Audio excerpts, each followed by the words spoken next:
oído lo que le voy a decir. Por eso es la importancia de instruir, de educar a nuestros hijos por el camino de Dios. Porque cuando usted lo instruye por el camino, ahí sí hay una garantía.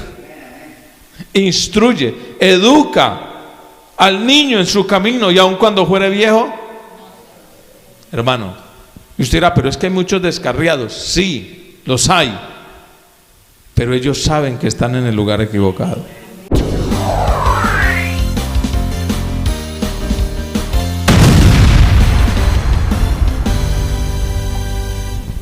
Hoy tenemos el culto de Red de Familias. Vamos a hablar entonces de las familias, y quiero que tratemos un tema en esta hermosa noche, unos minuticos que nos quedan.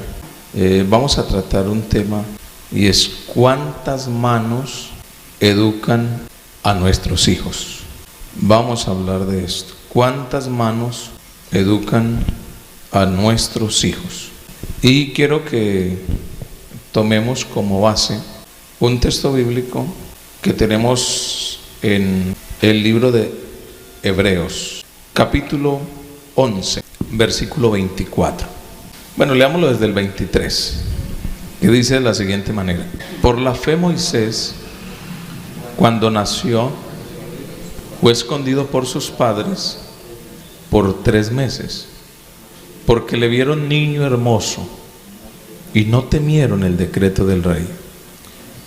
Por la fe, hecho ya grande, rehusó llamarse hijo de la hija del faraón, escogiendo antes ser maltratado con el pueblo de Dios que gozar de los deleites temporales del pecado, teniendo por mayores riquezas el vituperio de Cristo que los tesoros de los egipcios, porque tenía puesta la mirada en el galardón. Y el verso 27 dice: por la fe dejó a Egipto, no temiendo la ira del rey, porque se sostuvo como viendo al invisible. Siéntese dando gloria a Dios.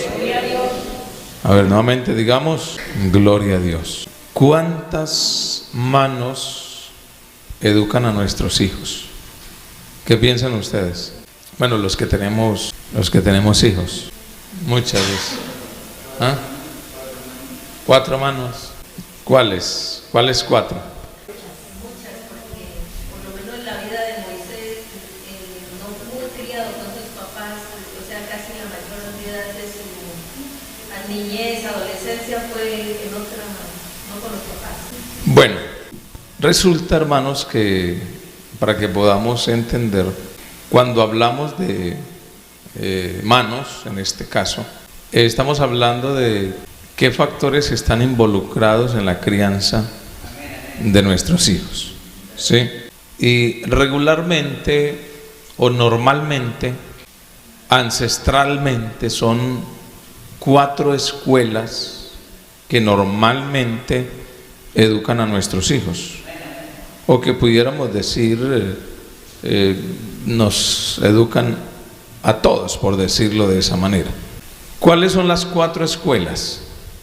Primera, la casa, es decir, la familia. Y entiéndase por familia los padres, el entorno familiar de los padres, ¿sí? Nosotros muchas veces involucramos los abuelos, los tíos en nuestra familia, porque globalmente lo es, pero en sí el núcleo familiar es papá, mamá, hijos. Esa es una familia. Amén. Por eso, cuando muere papá y mamá, se acaba la familia. ¿Y cómo así? Y los que siguen forman otras familias. Por ejemplo, mi mamá y mi papá tienen su familia, que la conforma ellos 2 y sus hijos. Pero uno nace y conforma su propia familia. ¿Me doy a entender? Ya tiene uno su hogar, sus hijos, y esta es mi familia. Entonces, la primera educación por regla es la familia. Los padres son los primeros involucrados en la educación de los hijos. Pero ¿qué sucede, hermano querido?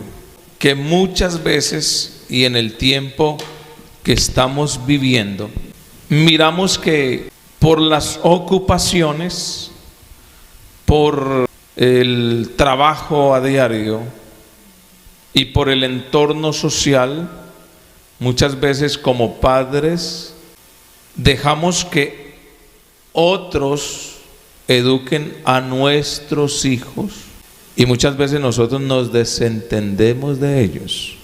Bueno, hablemos de las 4 para que tengan ustedes un enfoque y después vamos a ir desglosando. Por ejemplo, las 4 son familia, o sea, padres. ¿Cuál es la segunda? La segunda escuela, ¿cuál es? La sociedad, es decir, el entorno social donde nos crecemos, porque antes de ir a una escuela, él se cría con el amiguito, jugando bolitas, ¿sí me doy a entender? Se levanta por ahí, juega, antes de ir a la escuela, él ya tiene un entorno social que lo rodea. Entonces esa es la segunda escuela. Primero familia, porque nace, ¿quién lo tiene en el vientre de 9 meses? ¿Quién lo recibe? Son sus papás. Después lo recibe un entorno social. Sí, por ejemplo, no es difícil reconocer una persona, por ejemplo, de dónde o a dónde se crió una persona que hable así. Uy, parce, ¿cómo está, loco? ¿Qué dice usted? Parcero, todo bien. Uno ya dice, muchacho, es una persona que tiene mucha influencia de la calle, del bajo mundo, o vive en un barrio donde la gente es así. ¿Por qué? Porque ese es el entorno social donde se está levantando. ¿Y se le pega o no se le pega? Se le pega. Si usted escucha a un niño que llega y dice, María pues hombre, buenas tardes. ¿De dónde viene? Él es paisa, es de una región, su entorno social es paisa, ¿cierto? Si el niño, lo dice por aquí, chuchuca, chichay, ay chichay, qué calor. Chichay, qué calor es que es. Bueno, uno sabe dónde viene, ¿sí? Porque ese es el entorno social, ¿sí? De donde sale la persona. Y aprende las costumbres, aprende los dialectos, aprende los gustos, la forma o la gastronomía que se maneja en el lugar, es lo que come, porque ese es su entorno social, ¿sí? Hay comidas que ni conoce porque en su entorno social no la hay. ¿Cuántos han comido lasaña? Es deliciosa, ¿cierto? Deliciosa. Pero a veces uno no sabe por qué. ¿Cuánto ha comido cazuela de mariscos? Eso por acá no lo hay. Sí, yo cuando vivía en la costa, hermano, cada nada los mismos vecinos, pastor, aquí le traje un ceviche de camarones. Y yo bravo. ¿Por qué? Porque eso se cosechaba allá, eso es, vea. Pastor, le traje un encocado de, ¿cómo se llama eso? Se me fue ese animalito. Cangrejo. Un encocado de cangrejo. Hermano, eso es una elegancia. Pastor, por ahí vine a pescar, le traje un pargo rojo. Allá las primicias era comida de mar y yo feliz, es lo que más me gusta a mí. Sí, y ese es el entorno gastronómico de la costa. Y es bonito y bueno. Sí, por acá, por ejemplo, ustedes no saben qué es un encocado. ¿Encocado qué era eso? Cambio por allá, el arroz lo hacen en encocado, los sudados en encocado. Coco con panela, eso es encocado para ustedes. Pero háblele la costa, encocado. Allá raspan el coco le sacan el jugo y con ese jugo hacen el arroz, hacen los sudados. Eso queda una delicia, hermano.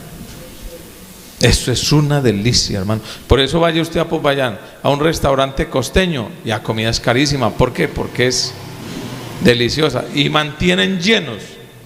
Y aunque son costosos, pero es muy rica la comida, porque ese es su entorno donde se crece.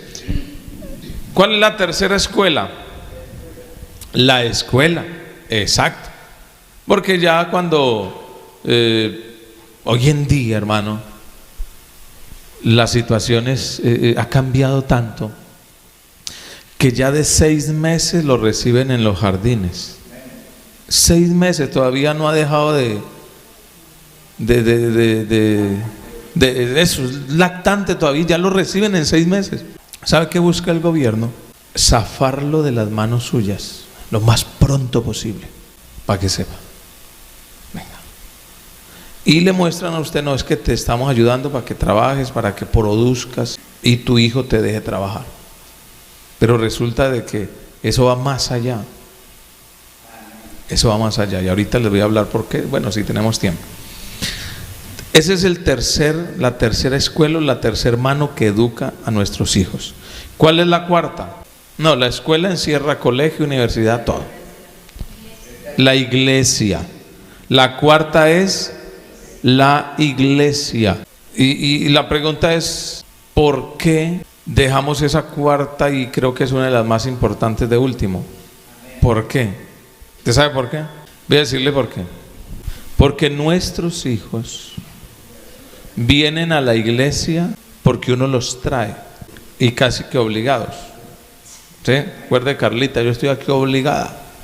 Me toca sacar correa, vas para el culto. ¿Sí? Pero ellos no serán hijos de Dios hasta que no se encuentren con Jesucristo y nazcan de nuevo. Y por eso muchos llegan a la adolescencia y ya como se sienten con barbita, ya sienten la voz gruesa: yo por allá no voy, y no voy, y usted verá. Y uno no los puede obligar, porque nadie puede obligar a nadie a ser hijo de Dios. Esto es voluntario. Esto es voluntario. Ahora, ¿qué dice la palabra del Señor? Instruye al niño en su ¿qué? Camino, y aun cuando fuere viejo no se apartará de él. Pero entonces, ¿qué significa esa palabra? Instruye significa educa. Instruir es educar. Ahora, ¿qué significa, qué quiere decir esa palabra en su camino, hermana Teresa? En su camino, o sea, educarlo bajo el mando de Dios, o sea, bajo las normas que Él nos ha dejado. ¿Están de acuerdo con la hermana Teresa? ¿A eso se refiere? A medida de que él vaya creciendo en todo su camino de niñez, adolescencia, juventud, todo este camino que él tiene que recorrer, hay que estarlo instruyendo. Les voy a poner un ejemplo. ¿Por qué cuando el papá es mecánico, los hijos quieren ser mecánicos? Y la mayoría se vuelven tremendos mecánicos. ¿Por qué? Porque el camino que lleva el papá, la profesión que lleva el papá es esa. Y él desde pequeño está viendo al papá trabajando, si es con moto, si es con carro, está viéndolo. Y de pronto él está por ahí cerca y páseme esa llave, páseme una llave 316, páseme esa llave Peston, esa arandela que está allá. Y él de pequeño no sabe, pero el papá, vea, esta es una arandela, y lo va instruyendo y le va enseñando, de tal manera de que él se va. ¿Y por qué hace eso? Y va preguntando: ¿y papá, y esto qué es? Venga, yo le enseño. Y usted ve muchachos 13, 14 años y son tremendos mecánicos, porque el papá es mecánico. Usted ve los hijos de los carpinteros aprenden ¿por qué a Jesús le decían el carpintero? Porque era hijo de José, el carpintero. Y a Jesús le decían el carpintero. Cuando el entorno suyo es, por ejemplo, atender una tienda. Los muchachos desde pequeños se enseñan a atender, con mucho gusto, ¿en qué le puedo servir? Y se vuelven vendedores, tremendos vendedores. ¿Por qué? Porque ese es el camino que llevan los padres, ¿sí? Si el papá es caficultor, ellos aprenden todo lo que tiene que ver con el café. ¿No ve Mariana? ¿Qué le gustó a Mariana? Le gustó veterinaria y creo que está estudiando para ser veterinaria. ¿Sí? ¿Por qué? Porque se creció viendo al papá con las vacas por aquí, por allá, viendo a la mamá que es zootecnista, y ella le metió que quiere ser y lo va a hacer, porque fue instruida por ese camino. ¿Sí ve? Porque hay un entorno donde ellos son influenciados para seguir eso. Ahora, nosotros como cristianos, hijos de Dios, tenemos un camino no solamente físico, no solo un entorno laboral, sino también espiritual. Y es por eso que nosotros tenemos que guiarlos y educarlos por el camino de Dios. Y yo le digo, hermano, cuando uno cría a sus hijos en el camino de Dios, créalo con toda seguridad, que el día que ellos se aparten y estén por allá, ojalá Dios no lo quiera, borrachos, ellos van a sentir que están en el lugar equivocado. Ese no es el camino que sus padres le enseñaron. Ese no es el camino que le enseñaron a recorrer. Entonces, cuando están en otros pasos, se sienten perdidos. Estoy perdido, porque ese no es mi camino. Eso no es lo que yo debo hacer. Y yo lo digo por experiencia, hermano, que yo fui nacido y criado en el Evangelio, y yo me sentí que ese no era el lugar. Y no, yo tengo que volver. Y me encontré con el Señor. Y es que, hermano, vea, la educación, ¿qué es la educación? La educación, hermano, es, en otras palabras, fundamentar lo que nosotros hemos creído, lo que hemos conocido, es arraigarle lo que hemos aprendido. Eso es educar. ¿Qué es lo que hace, por ejemplo, en la escuela un maestro? Un maestro, para enseñar matemática, tiene que haber estudiado matemática. Y por eso, hermano, es que, recuerdan ustedes hace unos, creo que 4 años, cuando pusieron al profe que es zootecnista a enseñar matemática, yo me opuse en el colegio. Yo me opuse, no. Él es zootecnista. Él debe enseñar, es otra cosa, lo que él aprendió. Pero matemática debe enseñarlo es un matemático. Porque uno no puede enseñar de lo que no ha aprendido. Uno tiene que aprender para enseñar. Amén, hermanos. Entonces uno primero aprende, después enseña. ¿Cómo va a enseñar usted algo que no sabe? Entonces no es enseñanza. Está inventándose algo. Sí, por eso es que cuando nosotros le decimos a los muchachos, no haga eso, no se vaya por ahí, es porque nosotros ya recorrimos ese camino. Es porque nosotros ya hemos caminado por ahí, sabemos que por ahí no es. Sí, como dijo alguien, es que cuando usted va, yo ya vengo hace rato. Entonces lo fundamental en la educación es aprender. Yo aprendo para enseñar. Gloria al Señor. Ahora yo le quiero hacer una pregunta. El ser fiel a Dios, el yo ser fiel a Dios, ¿me garantiza que mis hijas, o si tú eres fiel, te garantiza que tus hijos van a ser fieles a Dios? ¿Hay garantía? ¿Qué dicen por acá los de aquí? Si yo soy fiel, mis hijos lo van a hacer porque yo soy fiel. Puede ser que sí, como puede ser que no, porque pues ellos miran su fidelidad y dicen, no, mi papá es fiel. Estoy hablando de garantía. Si tú dices, puede ser que sí, puede ser que no, no hay garantía. Estamos hablando de garantía. Cuando usted le dice, vea, yo le arreglo esto y le doy garantía 1 año, es porque él está seguro de que no se le va a dañar. Entonces entienda bien la pregunta que le estoy haciendo. ¿Hay garantía de que yo sea fiel y entonces mis hijos van a ser fieles? Y se lo voy a mostrar bíblicamente. Los hijos de Elí. ¿Elí era fiel o no? Y sus hijos eran impíos. Y la Biblia dice que los hijos de Elí ni siquiera habían conocido a Jehová. Eran hombres impíos que tenían hasta relaciones sexuales con las que venían a ayunar al templo. Y eso no lo hacía Elí. Samuel.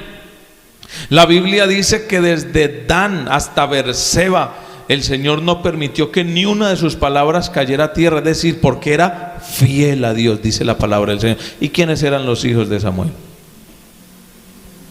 La Biblia lo dice, eran hombres impíos. Y le puedo tener una lista larga. David, un hombre conforme al corazón de Dios. ¿Lo dice la Biblia o no? ¿Y quiénes eran sus hijos? Algunos hasta se sublevaron, dos se sublevaron contra su padre y lo iban a matar para coger el reino ellos. Otro se acostó hasta con las concubinas de su papá, nomás por hacerlo quedar mal. Otro violó a su propia hermana y el otro lo mató, sus propios hijos. Entonces no hay garantía, hermano. Si yo soy fiel, no hay garantía. Pero, oído lo que le voy a decir. Por eso es la importancia de instruir, de educar a nuestros hijos por el camino de Dios. Porque cuando usted lo instruye por el camino, ahí sí hay una garantía. Instruye, educa al niño en su camino, y aun cuando fuere viejo, hermano. Y usted dirá, pero es que hay muchos descarriados. Sí, los hay. Pero ellos saben que están en el lugar equivocado. Y ellos tienen esa semilla en su mente y en su corazón de lo que sus padres les enseñaron. Y si Dios permite, voy a seguirle enseñando cuando Dios me dé la oportunidad, porque este tema es interesante. Sino que el tiempo se me acabó, hermano. Vamos a estar de pie y démosle gracias a Dios. Señor, te damos gracias, Padre bendito del cielo. Soberano Jesús de Nazaret. Gracias por tu palabra, Señor. Gracias.